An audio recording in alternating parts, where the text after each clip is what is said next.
Welcome to K-Catalog. Level 3 Unit 6 Workbook, page 50. Start tayo with vocabulary. Check natin yung mga words na pagpipilian. We have sanop danji. Again, pag sinabing sanop danji, it means industrial complex.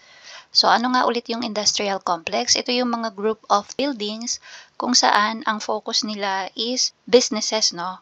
So, focuses on business operation katulad ng factories, manufacturing, and power plants, yung mga yan. So, sa city, usually madaming industrial complex.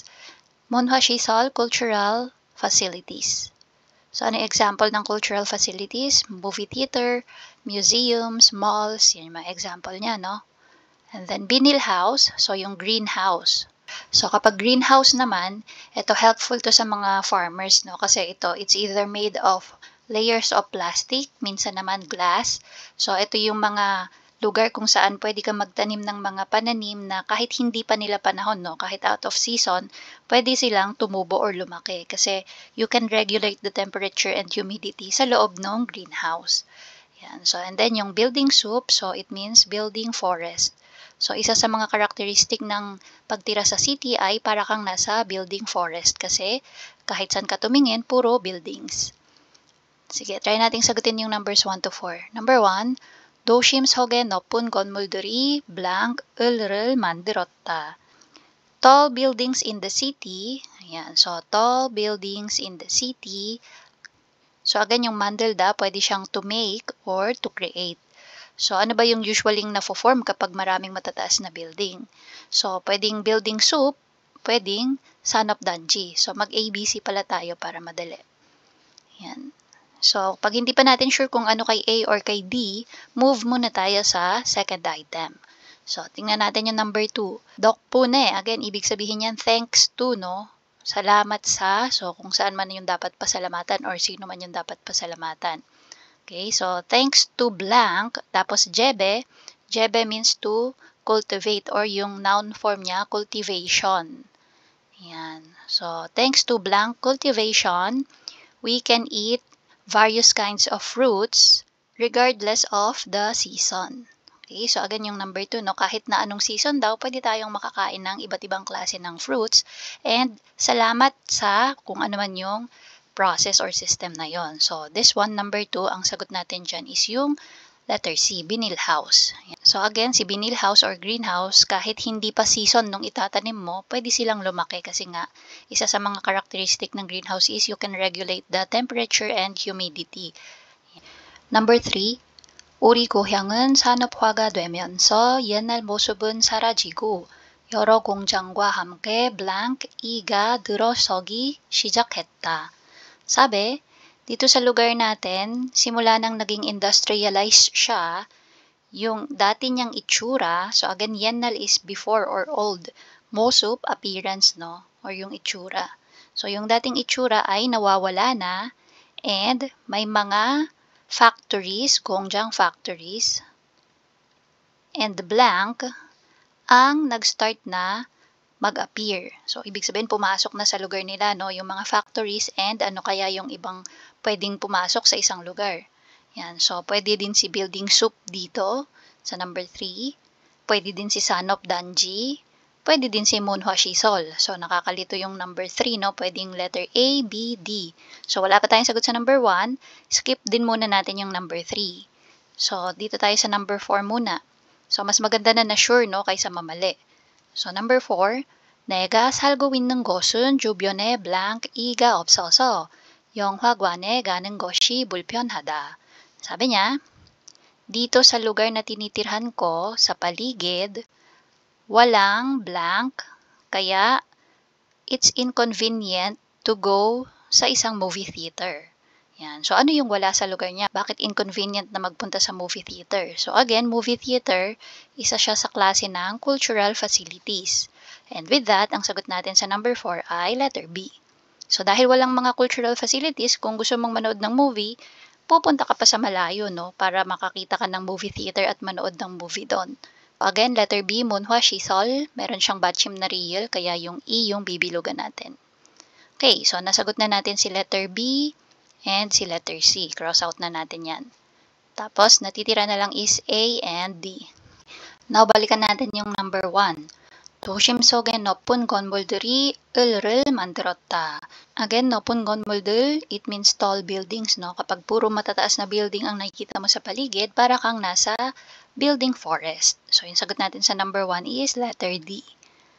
And then, dahil merong 받침 si soup, so 을 yung bibilugan natin. Building 숲을 만들었다. Tapos, yung number 3, yung natitira is letter A, 산업단지. So, 산업단지, may 받침 ba yung 단지? Wala. That's why ga yung bibilugan natin. 산업단지가 들어서기 시작했다, which makes sense. Kasi si factory is one of the industrial complex. So, that's for item number 1. Puntahan natin yung number 2. Dito naman, pili tayo, no, if 1 or 2. So, tingnan muna natin yung sa item number 1. 탁해서. Pag sinabing 탁해서, stuffy, it means not clear, no, or hindi masyadong malinis yung hangin. Okay, so sabi sa city daw, yung hangin ay so stuffy or 맑아서. Pag sinabi 맑아서, clear. So sabi, 사람들이 건강에 안 좋다. So hindi daw maganda ang health ng mga tao. Kasi sa city nga daw, yung 공기 or air ay, so malamang ang sagot ay stuffy. 탁해서. Number 2. So pagpipilian muna, 흥미를 tsaka 안전을. 흥미 means interest. And then 안전 means safety. So ang sabi sa number 2, 요즘은 놀이터에 CCTV가 실처되어 있어서 아이들이 blank 지킬 수 있다. Sabi nowadays daw sa mga playground ay may naka-install na CCTV. Kaya yung blank ng mga bata ay makikita mo na. 지킬 수 있다, to keep, no? Yan. So, ibig sabihin, to keep their safety or keep them safe. So, number 2 yung sagot natin. Then, number 3. So, yung pagpipilian muna ulit, 농사를 at saka 건물을. 농사, farming. Then, 건물, building. 사배, 우리 고향은 날씨가 따뜻해서 여러 가지 채소, blank, 지을 수 있다. Sabi niya, yung aming lugar, ang panahon or weather ay warm. That's why, iba't ibang klase ng gulay ang blank. So, dito, 지을 수 있다. So, you can plant. Okay? So, partner nitong jitta ay yung 농사, farming, no? So, number 1 ang sagot. Number 4. 한적한, again, it means quiet or peaceful. 복잡한, complicated. 마구lo. Yan. Sabi, 이 길은 사람들이 많이 지나가지 않은 blank 길이다. So, sabi, itong daanan na to ay daanan na blank, kaya yung mga tao ay hindi madalas na dumadaan dito. So, yun yung ibig sabihin niyan, no? So, bakit kaya? Malamang kasi ito ay isang complicated or magulo na daanan. Complicated, 복잡한. Number 5. 자라고, 흐르고. So, 자라고 means to grow. And then, 흐르고 means to flow. Yan. Sabi, 우리 마을 근처에는 하천이 blank 있다. Sabi, sa lugar namin, sa malapit ay merong 하천. So, ano ba yung 하천? River. So, kapag river, may tubig, it means it's flowing, not growing, no? So, number 2 yung sagot. Item number 3 sa vocabulary instruction, 다음은 시설이 문제점입니다. Sabi, here are some issues or problem with the facility.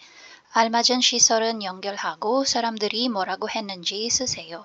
Sabi, i-match daw natin no, kung anong facility yung sinasabi nung kung ano man yung sinabi ng tao dito sa nasa material. So, after that, isusulat natin no, kung ano yung sinabi nila. So, I think dito sa number 3, bukod sa vocabulary siya, may part na review din siya nung nendago hada na grammar, which is nasa unit 5.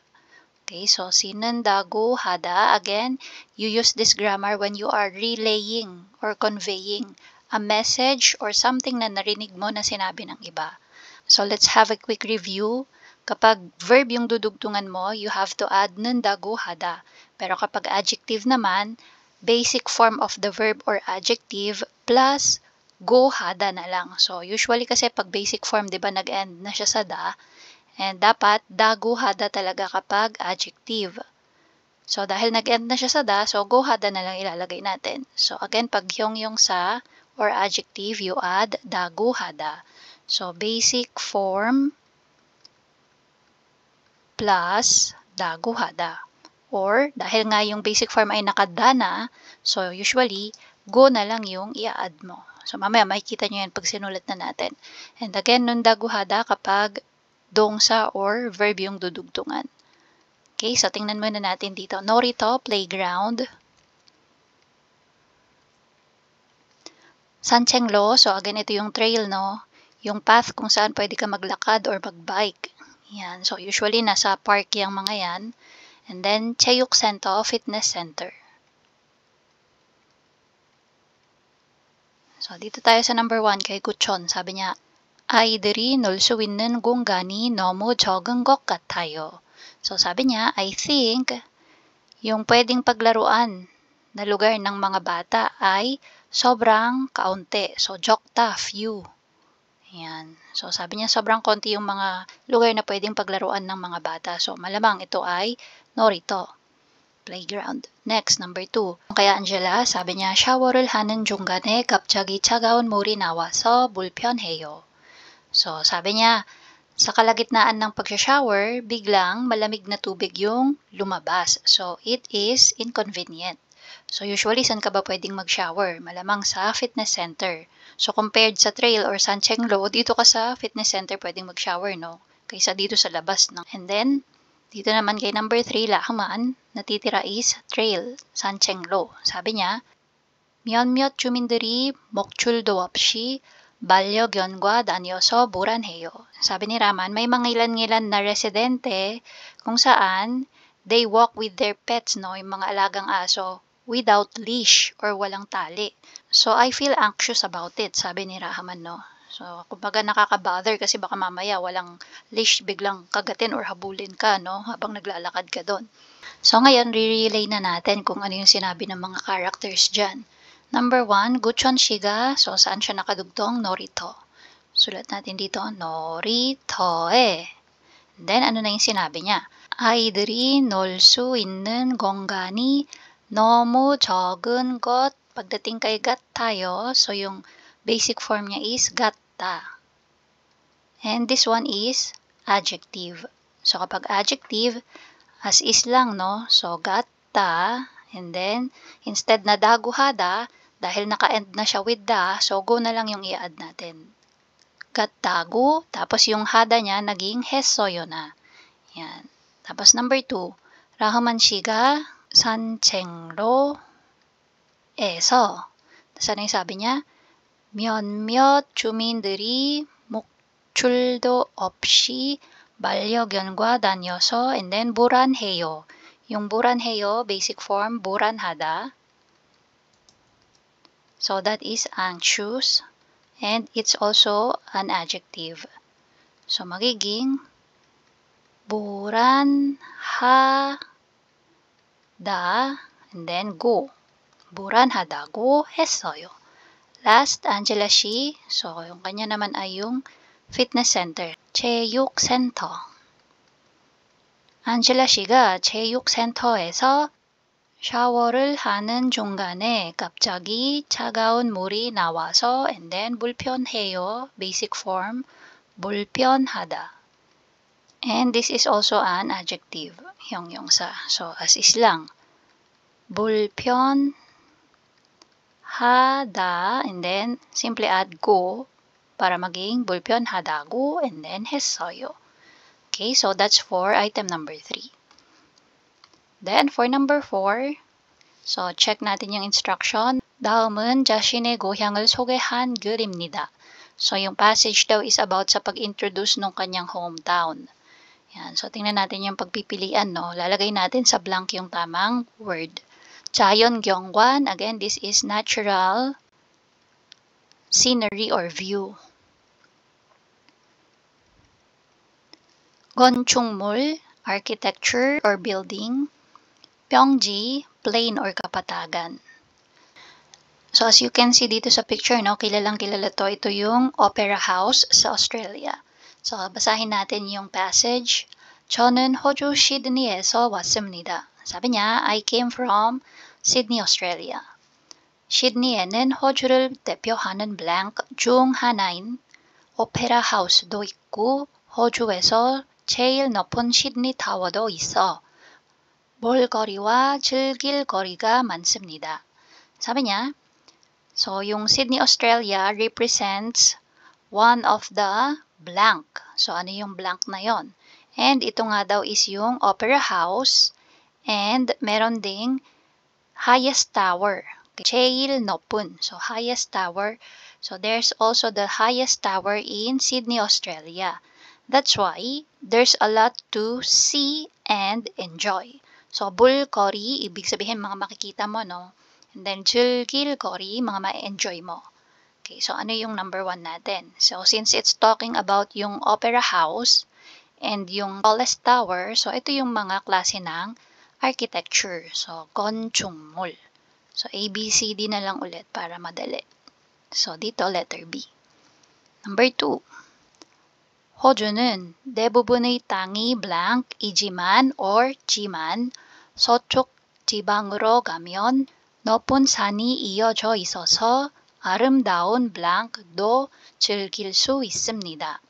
Sabi niya, sa Australia daw, usually yung kanilang lupain doon ay blank. However, if you go to the eastern part of the country, so sa east part or east side ng Australia, meron daw mga matataas na bundok. Yan. So there are mountains and 아름다운, so beauty, no? 즐길 수 있습니다. So you can enjoy the beauty of the blank. So dito, dahil it talks about yung tang, yung lupa, so malamang, ang gusto niyang sabihin dyan, mostly sa Australia daw ay puro patag, no? Kapatagan. So plain, Pyongji, letter C. And dahil si Pyongji ay walang batchim, so we're gonna add Jiman. Pyongji, Jiman. Tapos, yung natitira is yung 자연경관. So, you can enjoy the beauty of the natural scenery. Kasi nga, pag pumunta ka sa east side, maraming bundok. Yan. So, that's for vocabulary. And that's it. If you find this video helpful, please hit the like, share, and subscribe button. So I still hope to see you in the upcoming videos, and again, thanks for watching.